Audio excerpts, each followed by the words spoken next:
Hi guys, welcome to my YouTube channel. මුලින්ම පුංචි දෙයක් කියන්න ඕනේ.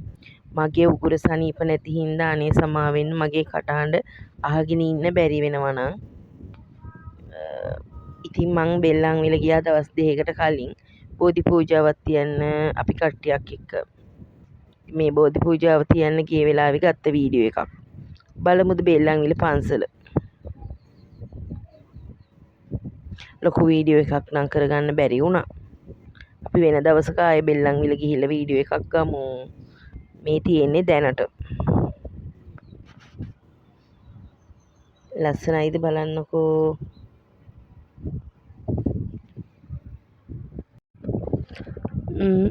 මේ තියෙන්නේ බුදුගේ. බලමුද කවුද කැමති ඇතුළට ගිහින් බලන්න. ඔන්න අපි ආව ඇතුළට. මේ තියෙන්නේ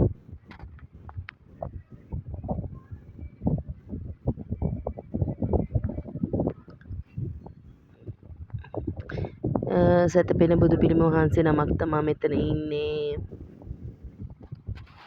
ලස්සන සල්පලක්.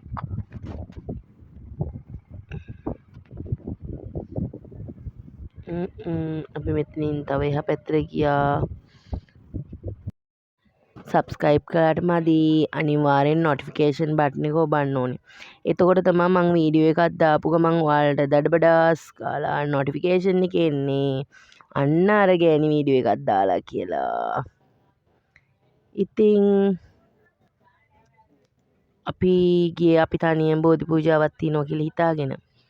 ඒ වුණාට අපිට පන්සලේ ඉඳපු ස්වාමින් වහන්සේ නමක් අපේ බෝධි පූජාව කරගන්න උදව් කළා. බෝධි පූජාව කරලා දුන්නා. ඉතින් ස්වාමින් වහන්සේටත් බොහොම ස්තුතියි අපිට කරපු උදව්වට. බලන්නකෝ බෙල්ලන්විල ගිහිල්ලා නැති අය ඔන්න බලාගන්න. මේ තමයි බෙල්ලන්විල පන්සල. ඒ වගේම ඔයාලා මට කමෙන්ට් එකකින් දාගෙන යන්න මගේ අඩුපාඩු මොන හරි තියෙනවා නම් වීඩියෝ එකේ. ඒ වගේම ඔයාලා ඊළඟට යන්න කැමති තැන් තියෙනවනේ. මේ තැනට යන් මේ තැනට යන් කියලා. ඔයාලට බලන්න ආස තැන් ඇතිනේ. ඉතින් ඒ වගේම තමයි ඉතින් මේ කොළඹ අවට තැනක් නම් ගොඩක් වටිනවා. කොළඹ අවට ගම්පහ වගේ ළඟ පාතක තැනකින් මට කියන්න මට යන්න පුළුවන් ලේසි දුරක්. ඒ කියන්නේ මේ ගොඩාක් දුර නම් මට ඒක යන්න චුට්ටක් අමාරුයි මේ දවස්වල. අපි YouTube එකෙන් සල්ලි හම්බ වුණාට පස්සේ යමු දුර දුර ගමන්. දැනට අපි ළඟ පාතකට යමු. ළඟ පාත තියෙන ලස්සන තැන් වලට මම ඔයාලව එක්කන් යන්නම්. අනිවාර්යෙන්ම මාව සබ්ස්ක්‍රයිබ් කරන්න. නොටිෆිකේෂන් බටන් එක අනිවාර්යෙන් ඔන් කරලා තියාගන්න. එතකොට මම දාන වීඩියෝ ඔයාලට බලා ගන්න පුළුවන්නේ.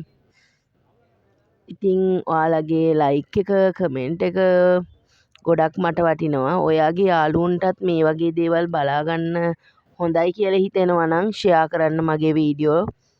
ඉතින් යාළුවන්ටත් පෙන්නන්න.